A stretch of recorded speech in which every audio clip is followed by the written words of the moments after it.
আসসালামু আলাইকুম। Debate with Rana চ্যানেলের পক্ষ থেকে স্বাগত জানাচ্ছি আমি রেহনুমা জয়ী। ডাকসু নির্বাচনে 11 অনিয়মের অভিযোগ ছাত্রদলের। সম্প্রতি অনুষ্ঠিত ঢাকা বিশ্ববিদ্যালয় কেন্দ্র ছাত্র সংসদ ডাকসু নির্বাচনে 11টি অনিয়মের অভিযোগ করেছে জাতীয়তাবাদী ছাত্রদল সমর্থিত প্যানেল। এসব অভিযোগের মধ্যে রয়েছে প্রশাসনের পক্ষপাতিত্ব, নির্বাচনী আচরণবিধি সম্পর্কে অধিকাংশ পোলিং অফিসারের ন্যূনতম ধারণা না থাকা, ভোটারদের নির্দিষ্ট প্যানেলের পক্ষে ভোট দেওয়া, ব্যালট পেপার সরবরাহ, ব্যালট পেপারে ক্রমিক নম্বর না থাকা, ভোট গণনা প্রক্রিয়ায় ত্রুটি ইত্যাদি।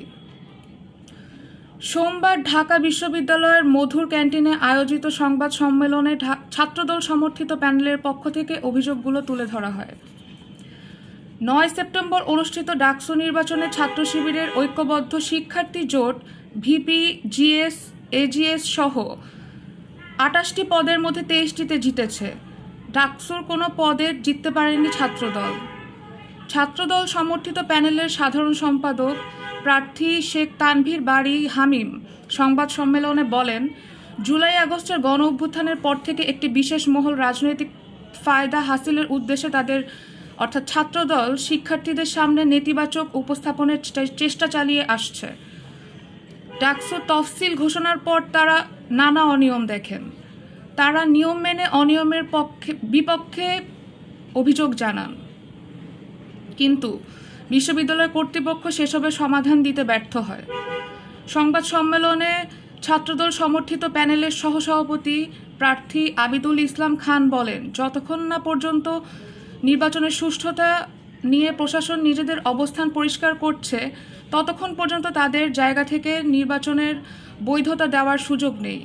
এ সময় তিনি 11টি অনিয়মের অভিযোগ তুলে ধরেন। অভিযোগগুলোর মধ্যে রয়েছে: 1.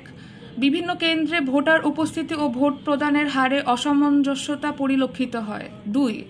নির্বাচনে ব্যবহৃত ব্যালট পেপারে কোনো ক্রমিক নাম্বার ছিল না। 3. 7 সেপ্টেম্বর নীলক্ষেতের গাউসুল আজম মার্কেটের একটি ছাপাখানায় ডাকসু ও হল সংসদ নির্বাচনের বিপুল সংখ্যক ব্যালট পেপার অরক্ষিত অবস্থায় পাওয়া যায়, যেখানে ঢাবি প্রশাসনের কোনো নজরদারি ছিল না বলে নিশ্চিত হওয়া গেছে। 4. ডাকসু নির্বাচনের 4 দিন পর 13 সেপ্টেম্বর ঢাকা বিশ্ববিদ্যালয়ের প্রশাসনের বিজ্ঞপ্তি অনুসারে ভোট গণনা মেশিন সহ সফটওয়্যার নির্ভুলতা বিশ্বাসযোগ্যতা যাচাইয়ের সময় নির্দিষ্ট কয়েকজন শিক্ষক টেকনিশিয়ান উপস্থিত ছিলেন, কিন্তু ভোটার ও প্রার্থীদের এ বিষয়ে অবহিত করা হয়নি। 5. কোন প্রক্রিয়ার মাধ্যমে পোলিং এজেন্টদের বাছাই করা হয়েছে তা প্রকাশ করা হয়নি। 6. অনেক ভোট কেন্দ্রে পোলিং এজেন্টের অনুপস্থিতিতে পক্ষপাত দুষ্ট অবস্থায় ভোট গ্রহণ শুরু হয়। 7.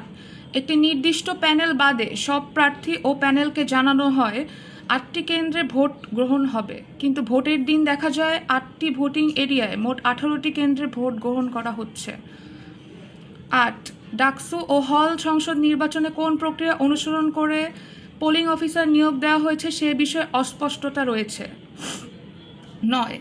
নিরাপত্তাসহ ভোট সংশ্লিষ্টে দায়িত্ব থাকা কতিপয় অতি উৎসাহী বিএনসিসি, রোভার স্কাউট ও গার্লস গাইড সদস্যদের ভূমিকা ইতিমধ্যে প্রশ্নবিদ্ধ হয়েছে।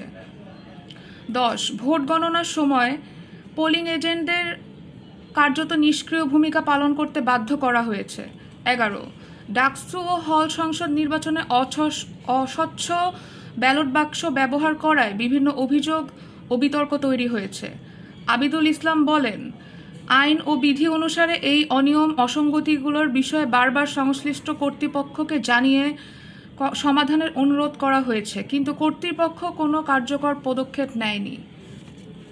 আপনাদের সবাইকে ধন্যবাদ জানিয়ে শেষ করছি। ডিবেট উইথ রানা চ্যানেলের পক্ষ থেকে আবারও আমি রেহনুমা জয়ী। ধন্যবাদ সবাইকে।